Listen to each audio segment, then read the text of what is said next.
নজর রাখবো পরবর্তী সংবাদে। চিকিৎসকের সঙ্গে অশ্লীল আচরণের প্রতিবাদে আগামী 9 তারিখ এবং 10 তারিখ দুদিন ব্যাপী 59 জেলায় সমস্ত চিকিৎসা পরিষেবা বন্ধ রাখার সিদ্ধান্ত চিকিৎসকদের। আগামী 9 এবং 10 ডিসেম্বর দুদিন 59 জেলার অধীনে থাকা সমস্ত প্রাইভেট চেম্বার বন্ধ থাকবে।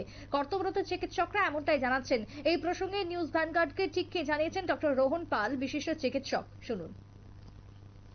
আমরা নিজেরা এটা সিদ্ধান্ত নিয়েছি যে আমরা এটা বন্ধ রাখবো। আমরা পাবলিকলি কিছু ঘোষণা দিচ্ছি, আমরা কালকে আর পরশুদিন বন্ধ রাখবো, এটা নিজেরা ডিসাইড করেছি। আমরা আজকে সবাই মিলে বসে, যারা ডাক্তার আছে এখানে, যারা প্রাইভেট প্র্যাকটিস করেন, তারা সবাই বন্ধ রাখতে বলেছে।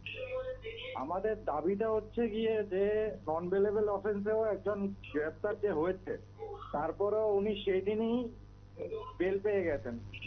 তো কিছু না কিছু একটা কোনো না কোনো জায়গাতে আমাদের জিনিসগুলি, তো আমরা যেটা চেয়েছিলাম যে নন বেলেবল অফেন্সে ওনাকে অ্যারেস্ট করার জন্য, সেটা হয়নি।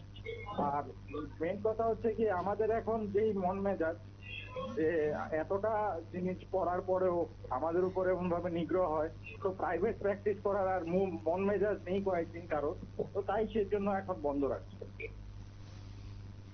চিকিৎসকের বক্তব্য আপনারা শুনলেন। একদিকে যেরকম চিকিৎসকদের সঙ্গে যে ঘটনা সংঘটিত হয়েছে তার প্রতিবাদ জানাচ্ছেন এবং এই প্রতিবাদ জানাতেই তারা আগামীকাল এবং পরশু দুদিন ব্যাপী সমস্ত হাসপাতালের, বিশেষ করে বেসরকারি যে চেম্বারগুলি রয়েছে তার পরিষেবা বন্ধের সিদ্ধান্ত জানিয়েছেন।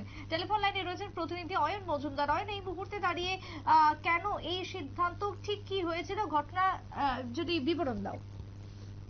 দেখো, আমরা এই মুহূর্তে যে কৈলাসহর 59 জেলার চিকিৎসকরা রয়েছেন তাদের সাথে কথা বলে এবং যে সূত্র মারফত আমরা যা জানতে পেরেছি সেটা হচ্ছে যে গত 5 ডিসেম্বর 59 জেলা হাসপাতালে কর্তব্যরত চিকিৎসকের উপর যে শারীরিকভাবে নিগৃহীত করা হয়েছিল কর্তব্যরত চিকিৎসককে, এবং পরবর্তী সময় সেই চিকিৎসক এবং জেলা হাসপাতালের যিনি এমএস রয়েছেন ওনাদের তরফ থেকে কৈলাসহর থানায় লিখিত অভিযোগ করা হয়েছিল এবং 3 জনের বিরুদ্ধে নামধাম দিয়েই, যদিও পুলিশ সাময়িকভাবে সেই অভিযুক্ত 3 জনকে গ্রেপ্তার করে, কিন্তু দেখা যায় আশ্চর্যজনকভাবে এই 3 অভিযুক্তই সেদিনই জামিনে মুক্ত হয়ে যায়। এই ঘটনাটি কোনোভাবেই যারা চিকিৎসকরা রয়েছেন, যারা স্বাস্থ্যকর্মীরা রয়েছেন বা সমাজের শুভবুদ্ধি সম্পন্ন নাগরিকরা রয়েছেন, কেউই কিন্তু সেটা স্বাভাবিকভাবে মেনে নিতে পারছে না। কারণ এভাবে বলা যায় যে কর্তব্যরত অবস্থায় চিকিৎসককে নিগৃহীত করা এবং সেই সমস্ত ঘটনাটি কিন্তু সিসিটিভিতে ধরা পড়েছে এবং সেই ঘটনাস্থলে কৈলাসহর থানার পুলিশরা অন্য একটি ঘটনার, সেখানে তারা গিয়েছিল কৈলাসহর থানার পুলিশরা, তারাও কিন্তু ছিলেন।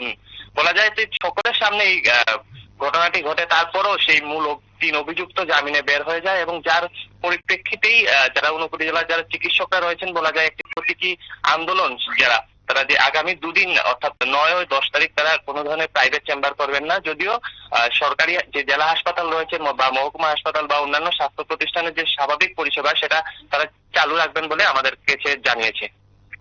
অন্যান্য যে সরকারি পরিষেবা সেটা কি চলবে? যে অন্যান্য যখন জেলা হাসপাতাল বা মহকুমা হাসপাতাল সহ যে প্রাথমিক স্বাস্থ্য কেন্দ্রের যে স্বাভাবিক পরিষেবা রয়েছে অন্যান্য দিনের মতো সেটি স্বাভাবিক থাকবে, কিন্তু যারা প্রাইভেট যে চেম্বার, জেলা হাসপাতালের সমস্ত প্রাইভেট চেম্বার কিন্তু আগামী দুদিন তারা বন্ধ রাখবে। বলা যায় সেটা একটা প্রতীকী আন্দোলন। তাদের চিকিৎসকের যে শারীরিক নিগৃহীত করার ঘটনায় যে অভিযুক্ত সেটা জামিনে মুক্ত হয়ে যায়, সেই ঘটনার প্রতিবাদ জানিয়ে এবং তাদের চিকিৎসকদের তরফ থেকে যেটা মূলত যেটা সামনে এসেছে সেটা হলো যে মূলত পুলিশের যে দুর্বল ফরওয়ার্ডিং, সেটার জন্যই এই অভিযুক্ত জামিনে মুক্ত হয়েছে। কারণ তাদের যে এফআইআর ছিল সেই মূলে কিন্তু, বা যে অপরাধমূলক ঘটনা সংঘটিত হয় সেই মূলে কিন্তু কোনোভাবেই অভিযুক্তের জামিন হওয়া সম্ভব ছিল না। একমাত্র কৈলাসহর থানার যারা যিনি আইও রয়েছেন এবং পুলিশের তরফ থেকে সেই দুর্বল ফরওয়ার্ডিং এর জন্য কিন্তু এই ঘটনা সম্ভব হয়েছে। একদিকে যেরকম জামিন পেয়ে গেছে অভিযুক্ত, এই মুহূর্তে দাঁড়িয়ে তাহলে চিকিৎসকদের দাবি কি থাকছে?